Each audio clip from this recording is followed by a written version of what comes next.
Muito bem, já está pronto para falar comigo o reitor da Universidade Federal do Estado de Rondônia. Eu vou pedir uma gentileza a ele.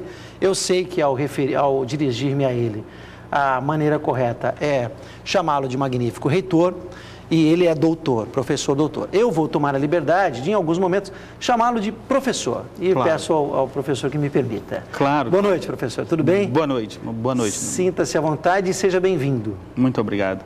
Eu vou começar o bate-papo preparando o seu café, mas antes de tudo e mais nada, como dizia a letra da música, eu vou pedir ao professor Januário que fale um pouquinho sobre a sua trajetória, de onde nasceu, quem é o José Januário de Oliveira Amaral. Boa noite, professor, mais uma vez. Vou preparar o seu café. Boa noite, obrigado por esta oportunidade de estarmos aqui em teu programa, no Tempo Real, para que a gente possa estar discutindo a nossa universidade, os avanços que ela já conseguiu e esse momento em que ela se encontra em greve.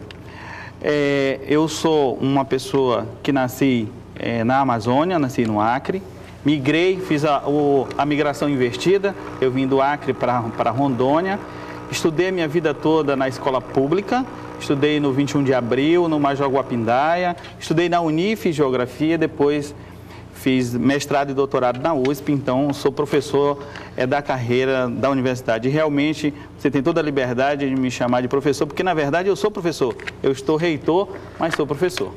E a pós-graduação foi em que área, em que tema? E o doutorado, professor? Na geografia mesmo? Geografia humana, é isso, né? Nós fizemos, a nossa pesquisa foi estudando o processo de colonização agrícola para Rondônia, dos migrantes que para cá vieram. E o título da minha tese de mestrado é Mata Virgem, Terra Prostituta, onde eu discuto o processo de colonização agrícola, e no doutorado eu discuto o processo de reconcentração de terra nos projetos de assentamento do INCRA, discutindo esse processo de reconcentração, de divisão de terra e reconcentração da estrutura fundiária em Rondônia. E como foi, ou quando foi, ou as duas coisas somadas, por gentileza, professor, que o senhor se tornou reitor da Universidade Federal de Rondônia? Só para a gente contextualizar e situar também o telespectador, muita gente nova chegando aqui, muita gente no interior acompanhando a gente. Eu imagino que essa introdução colabore no sentido da gente conhecer um bocadinho mais do reitor. Bom, quem conhece minha trajetória na Uni sabe que eu sempre militei nos movimentos acadêmicos da nossa universidade. Eu participei do DCE, da formação dos centros acadêmicos, então essa militância dentro da Uni eu sempre tive. Quando saí e voltei para fazer quando eu saí para fazer meu doutorado e retornei para a Uni, foi na época em que o professor N. Glória assumiu a reitoria. Naquele momento ele me convidou para fazer parte da sua administração. Eu fui para a DIPEX, na época, que era a Diretoria de Pesquisa e Pós-Graduação.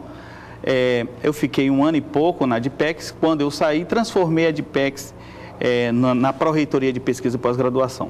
Depois participei em outros setores da administração da Uni e no segundo mandato do professor N. Glória eu fui vice-reitor.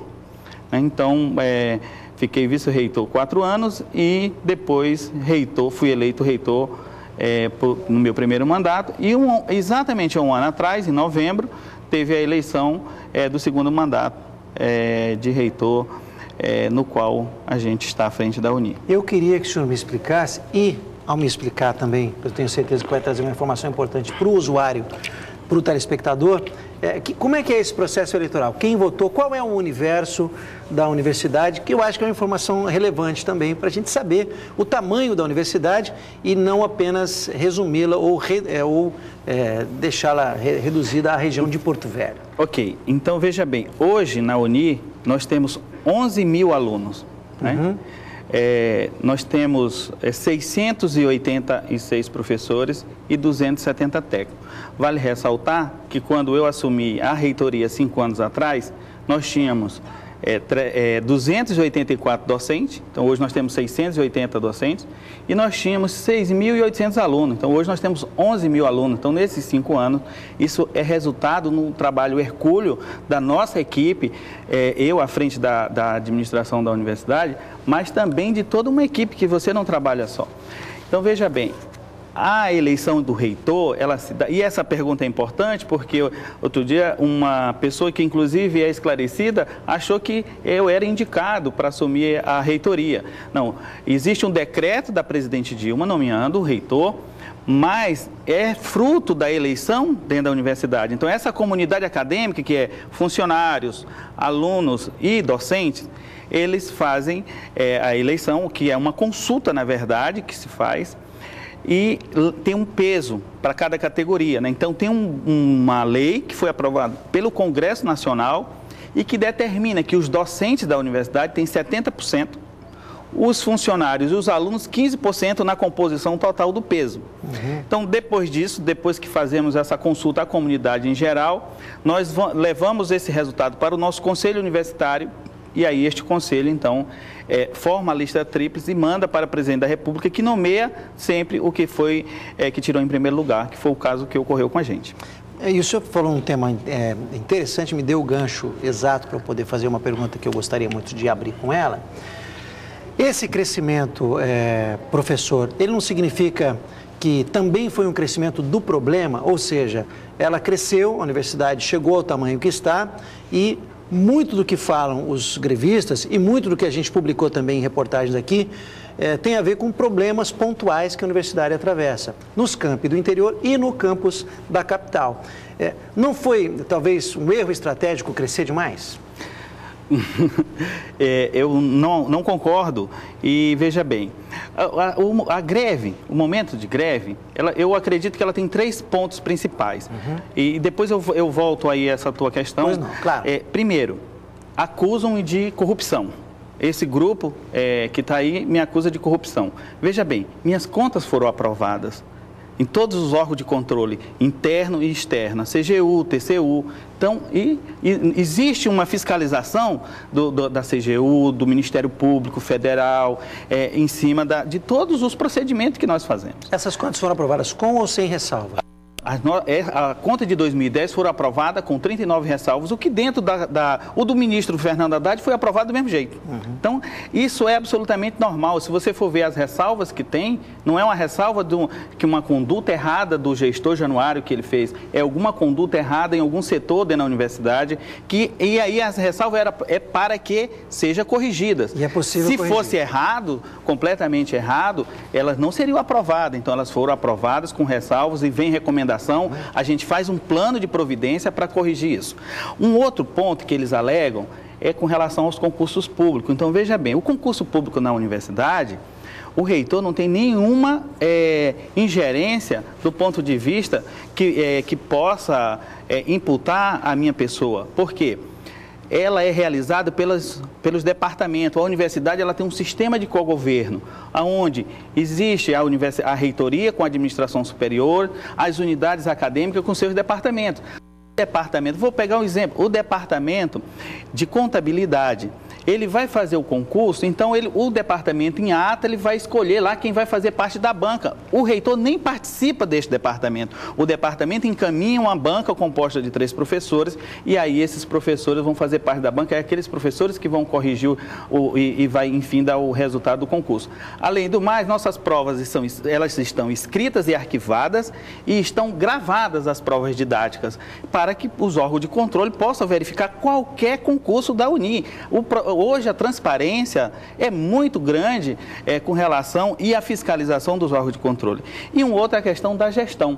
Alegam que a nossa gestão é ineficiente. Veja bem, o próprio MEC, quando chegou aqui, o secretário do CESU falou que reconhece que o MEC deve para a universidade 490 técnicos para a UNI. Hoje, como eu falei ainda agora, nós temos 276 técnicos. Isso significa que não tem nenhum programa eficiente de gestão que consiga levar a termo uma universidade que está faltando mais do que o dobro de técnico para dar suporte às suas demandas. Então, veja bem, isso, aí volta a sua pergunta. Então, isso não é uma questão em virtude do crescimento da nossa universidade? Então, veja bem, nós temos questões pontuais mesmo. Eu não acredito que porque faltou um papel higiênico é motivo para se fazer greve. Ou se faltou papel higiênico, tem que chamar o professor, ou o aluno, ou o funcionário, tem que ir lá na prefeitura, comunicar e verificar que está faltando um papel higiênico. Isso não é motivo para fazer greve. Isso é motivo para que verifique o setor competente e coloque e faça a reposição daquilo que está faltando. É preciso que haja, e como eu coloquei, tem poucos funcionários, é preciso que haja uma cooperação com todo mundo para que possa funcionar a universidade a contento. Agora, veja bem, nós tínhamos esses problemas com 6 mil e poucos alunos. Então, alguns problemas pontuais que nós temos com 11 mil alunos, com a vantagem, nós temos 11 mil alunos e com qualidade, porque os nossos alunos têm saído com uma ótima formação, haja visto a avaliação da OAB deste ano, em que os nossos alunos a nossa universidade está no ranking de 22º nacional. Nós temos mais de 400 cursos de Direito. Então, veja bem, e engraçado que onde funciona o curso de Direito, funcionam outros cursos que estão completamente em greve. Não quero dizer que não faltem algumas coisas lá. Muitas vezes a lâmpada não está funcionando direito, o ar-condicionado não está funcionando direito, mas isso não é motivo também para fazer greve. Temos que resolver o problema para quando o nosso aluno chegar em sala de aula não funcionar. Então, e também tem problemas estruturais do nascimento da nossa universidade. Eu vou contar um exemplo bem prático. Em Porto Velho, nós não temos a rede de esgoto no campus. Então, em 2009, nós conseguimos elaborar um projeto de rede de esgoto, mandamos para o MEC, e nós estamos em processo para fazer licitação e implantação da rede de esgoto de dejetos humanos e de produtos químicos. Até saiu numa rede de televisão um depósito de produtos químicos que um professor dizia que aquele era o laboratório dele. Na verdade, aquilo era um depósito de produtos químicos que não são utilizados nos outros laboratórios e ficam ali porque nós não temos onde jogar e não podemos jogar na natureza. Então, é preciso que ele fique ali para que possa ser... Ele disse isso, porque ele não tem um laboratório, foi por uma vontade, uma fé, teve uma intenção negativa ao expor essa... Ou ele não tem mesmo o laboratório e queria chamar a atenção? Professor? Eu não sei qual foi a intenção do professor, né, naquele momento de mostrar isso. Mas uma coisa, por exemplo, os laboratórios. Muitos cursos da universidade foram feitos e não tinham laboratórios. O curso de Educação Física, que foi um curso que surgiu com a Uni, nós estamos... semana passada nós terminamos de fazer a licitação do prédio onde vai comportar todas as salas de aulas e os laboratórios da Educação Física, que não tem. Surgiu com a Uni, a Educação Física, quando a Uni surgiu, e agora que nós estamos construindo, terminou a primeira fase e vai começar agora a segunda. Aí depois, ainda está faltando fazer a parte do estádio, da quadra, da pista, enfim, quer dizer, e são coisas que, inclusive, vai atender a comunidade universitária como um todo, né? A questão da limpeza externa do campus de Porto Velho, que realmente nós reconhecemos e o próprio MEC também já reconheceu, que é uma questão que nós nunca tivemos contrato. De mais de 20 anos que nós temos o campus José Ribeiro Filho, nós não temos um contrato de limpeza externa, nós só temos um contrato de limpeza interna das salas de aula. Não era possível fazer esse contrato? O nosso recurso de custeio não permitia que a gente pudesse contratar uma empresa. Como é que limpava? A gente pede da Prefeitura de Porto Velho, que uma vez por semestre manda os garis lá, a base aérea que manda os